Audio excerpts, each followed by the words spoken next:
All right. What's going on, world? It's your boy Mugs Amillion in the building, man. You are now tuned in to another wonderful episode of Indie Music Major Business, man. Brought to you by the great people over at Money United with Game. Again, our mission, our goal is to motivate, educate, and elevate you as an indie music professional about the major business that takes place in the music industry, man, in order for you to be successful. All right. So today I want to talk to my artists out there, man, my indie music artists that are out there pushing music, releasing music, constantly trying to find a way to create content to keep your fans engaged and building up a fan base and support system of followers and people that are buying and supporting your music, your brand, your merchandise, all of that, right? So I know as artists, we like to continue to create, and there's definitely nothing wrong with that, right? We're in the studio making songs constantly, always recording new material, always releasing new material. But at times we find ourselves wondering like, okay, what song is going to be that one, right? We hear about it so often, like all it takes is the one, right? All it takes is that one song that can take everything to the next level for you. You know what I'm saying? That one viral moment, that one song that just really catches on, that the people fall in love with, and it can take you there, man. Again, #1 Billboard, man. That was the very first song I recorded when I moved to Atlanta, and it ended up as part of my first songwriting experience, and it went #1 on the Billboard. So again, it only take one, man. It only take that one. You get that right one situation, that right song, and you could be out of here, man, all the way through the roof, just like the song said. So today I want to drop a little game on y'all, man. Give a little indie music major business tip on artists out there pushing music, right? And maximizing, right? Trying to educate y'all on how to maximize the potential of that hit song. So say you're on the ground level of pushing a record, right? You just released it. You're excited about it because your core circle of people and supporters of your team, like, man, that's your one. Like, you got you one with this one, though. That's your one, right? And then you expand that to your local scene of maybe the clubs or the DJs in your area and your feedback from that. First of all, I highly suggest, right, even outside of your core circle, your main team of supporters and people that, you feel comfortable with hearing your music prior to releasing it, right? I highly suggest, especially new artists, us OGs in the game, we already familiar with this process, and hopefully y'all are still utilizing and going about it this way before releasing a song, especially a single that you feel like you're going to put a budget behind and pushing. I highly suggest that you do what we used to call a listening event, right? A listening event, private listening event, where you invite the DJs, you invite the curators of the club scene and the parties and the events. You can even invite out, some of the media outlets these days, since media is so big and popularized nowadays. But, the key players, playmakers, curators, cultivators of your city, your town, and invite them on into a private setting, right? To hear this music before you even releasing it and putting a big budget behind it and saying, yeah, this is the single I'm about to release, right? Because you want to try to force the song off on the DJ to play it in the club, but he hadn't even heard the song yet. Like, you didn't even get the DJ approval that this was going to be a single that he was willing to push and get behind with you. So again, taking the time out to take the proper steps to make sure, for one, that this is the song that you need to be running with and putting your budget behind and putting all your energy and focus on. Because again, these are the people that got to play the song. The radio PR, the program directors and whatnot, the PDs at the radio station. Invite these people out to a private setting. Throw some food out there or something, though. Cater the event. Get some little chicken wing platters or something, veggie tray. Find out kind of what these people are interested in or whatnot, though, and invite them into like a private setting first. Just, again, outside of your homeboys and your homegirls, now your cousin, and I'm just going to always tell you, yeah, that's the one, that's the one. These are the real professional core people in the city that make the music scene of your town or whatever town you operating in. They the ones that hold hold the key to your destiny. So get them involved in the process early on before you jump out there and get yourself frustrated. Like, oh man, they don't want to support my song. They don't want to play it. You know, they never even heard the song. You didn't even get their feedback on it. Like the beat production on the record may not fit the mold for the club scene that they are part of on a regular basis. You know, the BPMs may not match up with the songs that they have in rotation already currently. You know, and for y'all that don't understand what that was, like the BPMs is the beats per minute. You know, these are all the small details that go into what songs a DJ is going to play that night at the club, right? So just some quick little game I'm going to slide in there with that since I'm speaking on that. You know, you want to try to find the hottest records that's being played in the club scene, right? The songs that's being played on the radio. Because regardless of you being an indie music professional or not, right? Those are the songs you're in competition with. You got to understand, like, radio is popularized for a reason, right? Commercial radio, or even songs that you hear in the mix show rotation, any of the songs that the DJs are playing in the club scene, because those are the popular hit songs that the people want to hear, right? So your song is in competition with those same songs. You want this DJ to play your song next. Well, guess what? It has to continue to fit the mold and the vibe of the music that he's already has playing and is already in rotation, right? And or even the next song that he's about to play. So you got to start doing some deeper research, deeper homework on, okay, what's the top 10 songs that my city rocking with right now? How can I create a song? Don't have to sound like that song. But again, the BPMs, the beats per minute, you know, when you get with your producer, your beat maker, whoever's making your production, start asking these kind of questions. Hey, start researching what's the BPMs to the latest Travis Scott song or that new Kendrick Lamar song that all the DJs is playing. Because I want to track this bounces with that same vibe or it's got that same BPM, because that way the DJ can take that song and can slide it in there with their record because it matches the same vibe and the same tempo of the party and the event that night.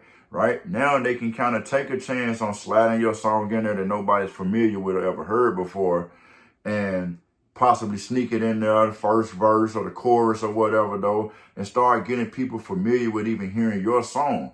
You know, if your song is completely a different tempo, different kind of vibe completely to the song that they playing and got in heavy rotation, it's hard for them to just throw that in there and nobody knows that song. You know, their job as a DJ at the club that night is to keep the people partying, having fun, having a good time. The moment they play a song that nobody's familiar with and the dance floor clears out, the club owner's gonna look at them like, man, what you got going on? What was that about?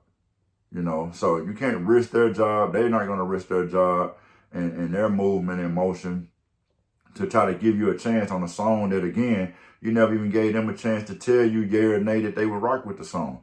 So again, let's start trying to really go through the process before putting out a song, putting out a record that you feel like is the one.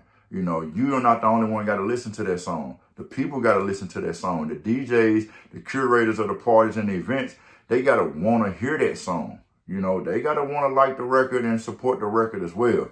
Right? So again, listening sessions, man, a private listening session. Invite out all the top people, the main people. You know, it ain't got to be everybody in the city. You just want that core people, man, those 4 or 5 DJs that you know the rest of the DJs in the town. If they stamp the song, the rest of the DJs in the town, they going to ride with it too. You know, if this is the main 2 club promoters or club owners in the city, hey, put them in the building, because sometimes you have a situation where if the club owner liked the song enough, he can convince the DJ to play it and take a chance on it anyway, because it's his club. He hired the DJ. You know, perfect example, man, story of mine, real life testimony. Like, that's how my first single, Is You Again, was able to start getting popping and into rotation here in the city of Nashville. You know, and then, so even speaking of, so this is some old Money United with game that I'm going to drop on y'all, right? So give an example of that situation, right? This is exactly how I went about it. I'm going to lay y'all out a nice little blueprint. Again, it's your boy Muggs Amillion, host of Indie Music Major Business, author of the book, Indie Music Major Business, A Guide to Your First Royalty Check. So follow me on Instagram at MUGS_Amillion. The link is in the description down there below. So y'all check all that out. Make sure y'all follow your boy, man, for real. I really done lived this, really done did this. I'm not just talking, telling you nothing I haven't done myself, right? So at the start of me finna start pushing my single, Is You Again, one of the things I did was I got with the club promoters, right? The club promoters first and the club managers. And I offered my services of helping them to promote one of their main club nights. So if say their club night was a Friday night and that's the night they trying to get popping, right? Hey, what your flyers that you got, how many flyers you got for your Friday night? Let me take them flyers and go flood the streets for you. Or today we're in a time of social media, right? So jump on board as part of their social media marketing and promotional team though. Hey, send me all your flyers you got for your upcoming weekend. I'm finna help you promote your club. In exchange for me promoting your club, right? This is exactly the play I put in motion. In exchange for me promoting your club, let me get a guest list of 5 people.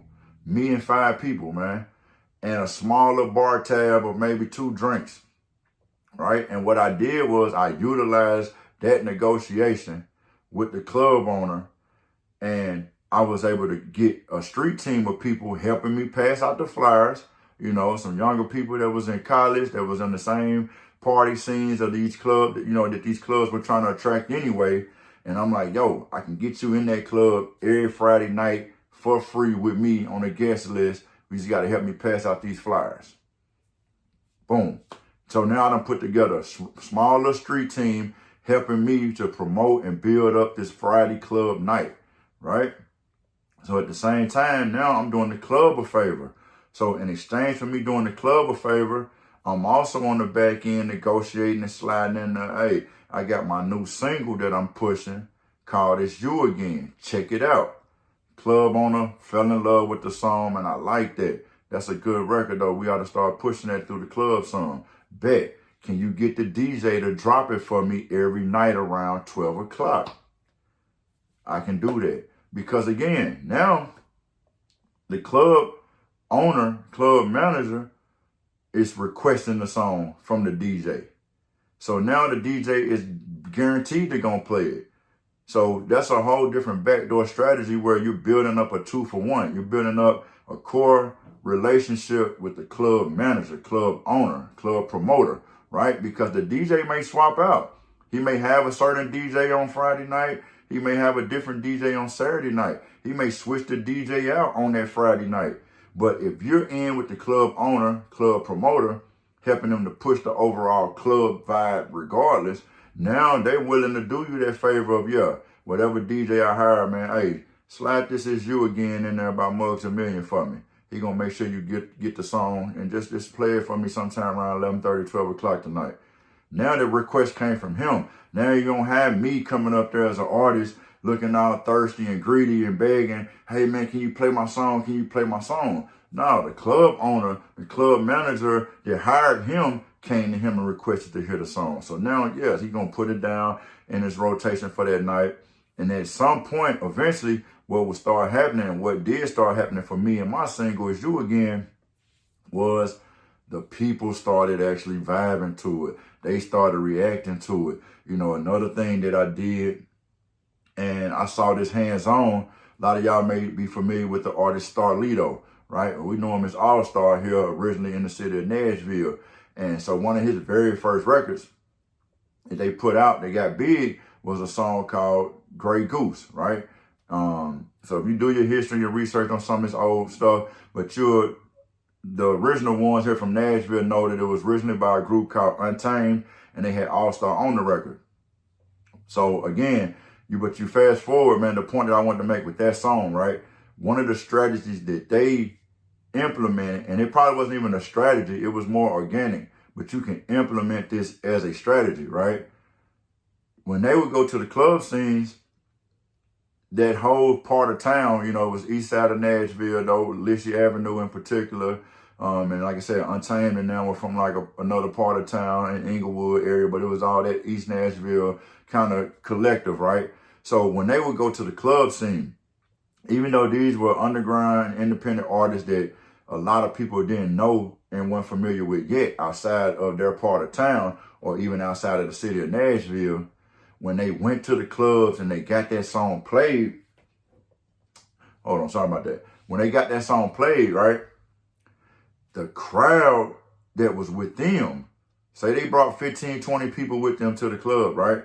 The crowd that was actually there with them would know the song word for word, and they rocking out to it when the song would drop. So that leaves the rest of the club looking and saying, man, I don't know that song, but I should know that song because these people are going crazy to that record. You know, like, what song is that? You know, and even the DJ is seeing this now. Like, okay, it's my first time playing this song, but these people right here is done too, they too turned. You know what I'm saying? Like, they knowing it word for word. They in the middle of the dance floor. They making the rest of the club now want to vibe out to the song without even knowing it because the energy they brought forth to it, right? So again, you as an independent artist, man, if you're going to be walking around here 15 deep with people, make sure they are true supporters of your music. And if they are true supporters of your music, take their support with you everywhere you go. It don't got to just be in your hometown. If you go a couple cities over, you know, or the next town over from where you at and you pushing your music, if you're going to go to these clubs, paying the DJ to play your song one night because of the vibe that's going on that night and the crowd that's in there, make sure you get your crowd with you that can energize the crowd off of that record when it drops. So it don't get played and you're the only one standing there rapping it. And everybody else is like, oh, that must be his song because he the only one in here know it. You know, so perception is everything, man. You know, you've already heard the term fake it till you make it. So it's not really a fake it till you make it because you do have a crowd and a core fan base of your own that came to the club with you that night that knows your song and is supporting you fully, right? But energy is real. So once they are receiving that energy, seeing that energy coming from your fans and your supporters that's with you over that record, it's going to become an organic thing that's going to spread throughout the entire club that night, right? So again, it's just some quick little tad bit jewels and tools you can use when it comes to pushing a single, man. Again, I just wanted to drop some game on y'all tonight. We're going to do a part 2 to this one and continue on different ways and strategies of pushing your song, pushing your record. You know what I'm saying, though? The longevity of your song, man. How to maximize your single. So this is part 1, how to maximize your single, man. So y'all keep staying tuned. Indie music, major business, man. It's your boy Amillion in the building. Thank y'all for tuning in. Again, subscribe to the channel. Share this channel with somebody, an indie music professional out there that needs to be motivated, educated, and elevated about the major business that takes place in the music industry. All right? Holla at your boy.